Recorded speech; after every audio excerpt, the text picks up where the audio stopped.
السلام عليكم ورحمة الله وبركاته. اللهم صل وسلم وبارك على سيدنا محمد وعلى آله وصحبه أجمعين. النهاردة هنتكلم عن رمز اللحم الأحمر في الرؤية. طبعا الرؤية دي بتكون يا مبشرة جدا جدا، وأحيانا بتكون محذرة جدا جدا، وفيها خطورة قوية وفيها تبشير قوي، وفيها كده عايزة حد يعني يركز معاه. تمام. اللحم الأحمر في الرؤية، إذا مثلا واحدة متزوجة وحلمت إن حد أهداها لحم أحمر، تعرف انها ان شاء الله تبشر بالانجاب وان هي هتحمل. هي دلوقتي مش حامل ومنتظره الحمل، تعرف ان شاء الله في بشرى بالحمل. وطبعا بيكون غير مبشر خالص اذا العكس، كانت واحده مثلا حامل وحلمت ان هي حد منها خد منها حته لحمه حمراء، فده بيكون مش كويس خالص للحامل، وعليها ان هي تتصدق وتدعي ربنا وتصلي ان ربنا يبعد عنها شر هذه الرؤيه. إذا لقيت في الرؤية إن أنا عندي حتة لحمة وعمالة أقطع فيها، الرؤية دي بصراحة بيكون منذرة شوية، لأن ربما يعني أنا برجع بقى مين اللي قطع اللحمة في الرؤية، لأن ربما يعني يكون رمز اللحمة اللي على بعضها دي أسرة، ويكون انا بمزق الاسره دي، بمعنى ان انا عماله افرق بين الاخوات. انا كأم بفرق بينهم، ممكن بقطع مثلا حته اللحمه دي اكبر من دي او كذا، معناه ان انا بفرق بينهم مثلا في الميراث او حاجات زي كده. تمام. لو حلمت مثلا ان انا معرفش مين اللي قطع اللحمه، ولكنها حته لحمه كده او ذبيحه، انا معرفش ذبيحه ايه واتقطعت كل حته في جنب، ده ممكن يكون دلاله سفر. تمام. دلاله سفر للرائي لو انت منتظر سفر. اللحم الاحمر في الرؤيه اذا ظهر معاه دم، وعرفت ان هو كيس كده مليان لحمه حمراء، واللحمه الحمراء دي فيها دم، فممكن جدا يكون بيدل على الاصابه بالسحر، خصوصا اذا شفت الرؤيه دي وقت العيد الاضحى او في الايام اللي قبل عيد الاضحى. الرؤيه دي مش كويسه خالص، وبتدل على ان في سحر تفريق، والله تعالى اعلى واعلم، ربما بيتعمل ليك او لاهل بيتك. تمام. فرؤية اللحم الأحمر يعني ليها تأويلات كتيرة جدا، منها الطيب ومنها الصعب جدا.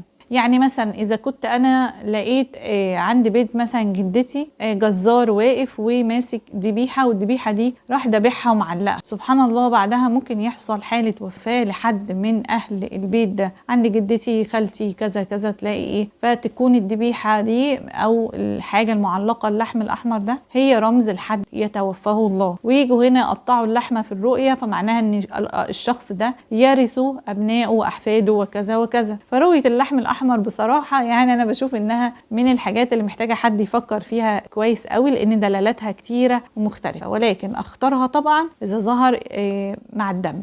تمام. عايزه اتكلم كمان عن اللحم الاحمر اذا ظهر فوقيه دود. يعني انا عندي لحمه حطاها مثلا على الرخامه، واللحمه دي شكلها جميل، المشهد كده في الرؤيه، ودخلت لقيت ان اللحمه عليها من فوق دود، هنا تعرفي ان ولادك عليهم حسد شديد جدا. يعني اللحمه الحمراء هنا ولادي والدود هنا حسد شديد جدا عليهم، فهنا ابدا اعمل لهم الرقيه وانتبه واعمل رؤيه الحسد وكذا وكذا. تمام. فاللحم الاحمر يعني ما اكثر تاويلاته. ولا انسى ابدا انه دايما الاطفال الصغار بيجوا في رمز حته اللحمه الحمراء الملفوفه مثلا في قماشه، فدايما ناخد بالنا جدا اذا كانت جت رؤيه زي كده انت اخدت الحاجه دي ولا تركتها. بتيجي للاسف في الفاقدين اطفالهم ان هو بيلاقي حد خد منه، مثلا والدته متوفيه جت خدت منه حته لحمه ملفوفه بشاش مش عارفه ايه، فبتكون تاويلاتها هنا في الوفاه للاسف الشديد لحد من اهل البيت ده، فبتيجي احيانا كتير قوي في الوفاه. ولكن في الاغلب اذا اخدت اللحمه في الرؤيه وكانت طيبه وحلوه وجميله، ما تقلقش من الرؤيه، تقلق منها اذا كانت ملفوفه في حاجه، اذا كانت حته واحده، حته لحمه واحده او طبق كده على بعض او كذا او كذا. ومن اجمل طبعا التفسيرات للحم الاحمر انك تاخد اللحمه في الرؤيه وتطبخها، طبختها بقى، عملتها مشويه، عملتها مسلوقه، عملتها باي شكل، المهم انها اتطبخت واتاكلت، خلاص ما تقلقش خالص من الرؤيه دي، هنا بتبقى جايه في الارزاق. لكن لو جت بس حته لحم حمراء لحد اخر الرؤيه، تعرف ان الرؤيه دي ممكن جدا تكون خاصه بشخص من اهل هذا البيت، لان اللحمه الحمراء بتدل هنا على شخص في الرؤيه. تمام. اتمنى يا رب الفيديو يكون مفيد ليكم. شكرا لكم على متابعتي، والسلام عليكم ورحمه الله وبركاته.